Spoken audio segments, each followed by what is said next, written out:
자, 지금부터 디딤 영상 16번째 시간을 시작하겠습니다. 저번 시간에 이어서 인구 문제에 대해서 함께 생각해보는 시간을 갖도록 하겠습니다. 자, 네 번째, 인구 과잉에 따른 문제와 해결 방안은 무엇일까? 교과서 262쪽에 있는 내용이고 학습지 52쪽에 있는 내용입니다. 자, 인구 과잉 문제라는 거는 주로 선진국에서 일어나는 것이 아니라 개발도상국가에서 발생하는 문제라고 볼 수 있겠죠. 개발도상국가에서 발생하는 문제다. 인구 과잉 문제는. 그래서 인구의 무슨 한계를 넘어서면서 나타날까요? 자, 그 사회가 가지고 있는 어떤 사람을 돌볼 수 있는 그런 힘은 100명밖에 안 되는데 인구가 만약에 200명, 300명이면은 살아갈 수가 없겠죠. 자, 그래서 인구 부양력의 한계를 넘어서면서부터 인구 과잉, 인구 폭발, 뭐 이런 개념들이 나왔다라고 볼 수 있겠네요. 그래서 인구 과잉의 영향을 보면 장점으로는 그쵸, 노동력과 국내 총생산이 증가한다. 인구가 아주 많아지면은 이런 노동력이 증가하고, 그리고 노동력 증가에 따라서 국내 총생산이 증가하는 이러한 장점은 있을 수 있겠죠. 그 다음에 사람이 많아지니까 그만큼 또 물건을 사서 쓰는 사람도 많아지는 거죠. 그래서 소비 시장이 확대된다. 그래서 경제 규모가 커져서 경제 성장을 가져온다라는 장점은 있다라고 볼 수 있겠습니다. 그에 비해서 단점은 식량과 자원이 부족하게 되고, 그리고 결국 기아와 빈곤, 실업 문제가 발생한다라고 얘기할 수 있겠습니다. 인구가 너무 많아지면은 아무리 경제 성장을 하더라도 그걸 감당할 수가 없겠죠. 실업 문제가 발생한다든지 이런 문제 때문에 밑 빠진 독에 물 붓기라고 얘기할 수 있을 것 같습니다. 그 다음에 인구 부양력이란 개념과 인구 부양비라는 개념이 있네요. 자, 인구 부양력은 한 나라의 인구가 그 나라의 사용 가능한 자원에 의하여 생활할 수 있는 능력을 인구 부양력이라고 합니다.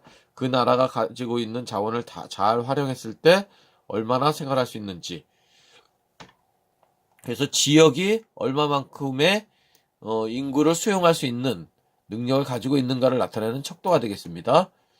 그래서 인구 부양력이 높아지려면은 어떤 자원이 많든지 아니면 어떤 기술력이 풍부해서 그 나라 국민들을 부양할 수 있는 능력이 있다든지 뭐 이렇게 되겠죠. 자, 그 다음에 인구 부양비는 총인구 부양비라고 있죠. 총인구 부양비는 15세에서 64세 인구, 다시 말하면 이게 뭘까요? 그렇죠. 생산 가능 인구가 되겠죠. 생산 가능 인구분의 유소년 인구, 그 다음에 노인 인구를 합친 거, 이게 바로 총인구 부양비가 되겠죠. 유소년 인구와 노인은 바로 부양의 대상이 되는 거죠. 부양할 사람들은 누굴까요? 바로 이 생산 가능 인구가 되겠죠. 여기. 자, 그래서 이걸 좀 더 구체적으로 보면 노년 인구 부양비는 이 생산 가능 인구분의 65세 이상 인구 곱하기 100으로 나타내고, 유소년 인구 부양비는 15세에서 64세 인구분의 0세에서 14세 미만 인구, 이렇게 0세에서 14세 인구, 이렇게 나타난다고 할 수 있겠습니다. 자, 그래서 인구 과잉을 해결할 수 있는 방법은 자, 중국이라든지 이런 나라와 같은, 우리나라도 예전에 둘 만나 잘 그리자 이런 어떤 얘기를 할 정도로 인구 억제 정책을 폈죠. 바로 이런 산하 제한 정책, 이런 것들이 인구 과잉을 막을 수 있는 방법이겠죠. 그 다음에 또 하나는 뭘까요? 어떤 부양력을 높이는 방법이 있겠죠. 그러기 위해서는 경제 발전과 기술 개발을 통한 식량 증산, 이런 것들이 되겠죠. 그래서 인구 부양력을 증가시키고 빈곤 문제를 해결하고 일자리를 창출하는 이런 어떤 노력들이 필요하다라고 얘기할 수 있겠네요. 그 다음에 다섯 번째로 저출산 고령화에 따른 문제와 해결 방안은 무엇일까? 자, 저출산 고령화에 따른 문제. 이거는 주로 선진국가의 어떤 문제라고 볼 수 있겠네요.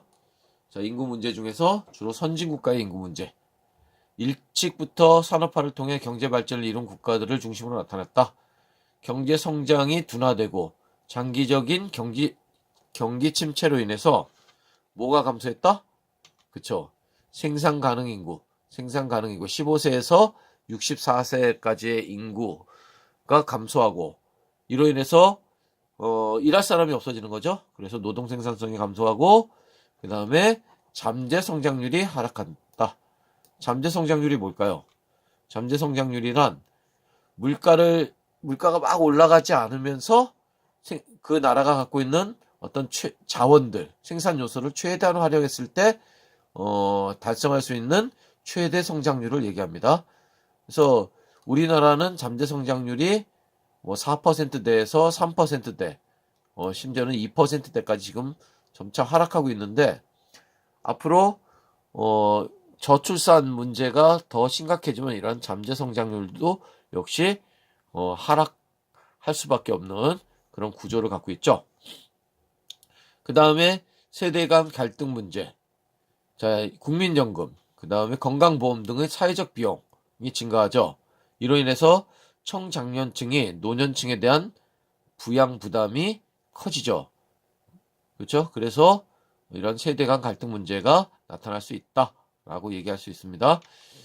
자, 그래서 이러한 저출산 고령화 문제를 해결하기 위해서는 잠재 성장률을 유지하거나 또는 성장시킬 수 있는 그런 인구 정책이 마련돼야 된다. 그래서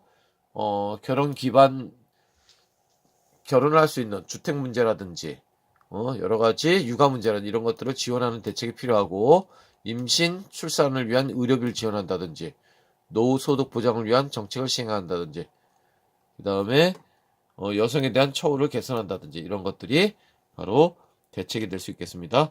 그 다음에 친가족적인 가치관을 형성해서 어떤 결혼과 가족의 소중함을 느끼게끔 하고 정서적 지지자로서의 자녀의 가치에 대한 어떤 중요성을 사람들이 인식할 수 있게 하고 그래서 결혼을 좀 많이 하면서 출산도 많이 할 수 있는 그리고 사회가 그걸 뒷받침할 수 있는 그런 분위기를 만들어가는 것이 중요하다라는 얘기를 하고 있습니다. 그 다음에 세대 간 정의를 실현하기 위한 노력이 필요하다.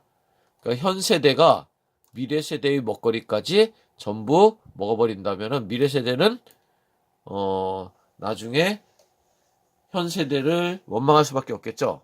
자, 먹고 살기가 힘들어지면 그래서 현 세대와 미래 세대 간의 형평성을 고려해야 된다. 이게 바로 세대 간 정의라는 개념입니다. 자, 그래서 현 세대와 미래 세대 간의 형평성을 고려하는 것이다. 미래 세대에 대한 배려 또는 의무나 책무가 현 세대에 있다는 미래 세대론에서 비롯되었다라고 얘기했습니다. 그래서 지금 우리가 갖고 있는 자원을 현 세대에서 고갈시켜 버린다면 미래 세대는 더 힘들어지고 삶이 팍팍해지겠죠.